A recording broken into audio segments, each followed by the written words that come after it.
খোদ ইসরায়েলিরাই গাজায় অনাহারে সাধারণ মানুষের মৃত্যুর প্রতিবাদে তেল আবিবে আন্দোলন করছে। এক্ষেত্রে মুসলমান দেশগুলোর ভূমিকা কী, মুসলমানদের ভূমিকা কী?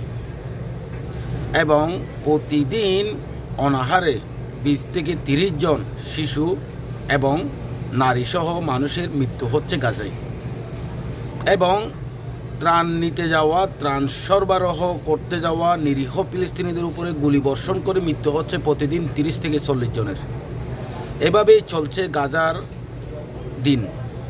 এভাবেই সংকটের মধ্যে গাজার মানুষরা দিন পার করছে, না কে না ঘুমিয়ে, মৃত্যুকে সামনে এবং পিছনে চারিদিক দিকে মৃত্যুকে রেখেই তারা দিন পার করছে আতঙ্কের মধ্যে।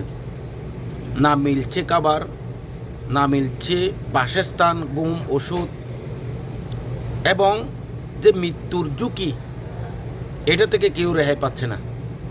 বর্তমানে এতটা ভয়াবহ গাজার পরিস্থিতি, দুর্ভিক্ষ এতটা সীমা পার হয়ে গেছে, শেষ পর্যন্ত চলে গেছে। মানুষ প্রতিদিন 20-30 জন না খেয়ে মানুষ, গাজার নিরীহ সাধারণ মানুষ মারা যাচ্ছে। আর আমাদের যারা আমরা নিজেদেরকে মুসলমান বলে দাবি করছি, তারা স্বাচ্ছন্দ্যবোধভাবে এই খবর শুনছি এবং দূর থেকে নিন্দা জানিয়ে দায় ছাড়ছি।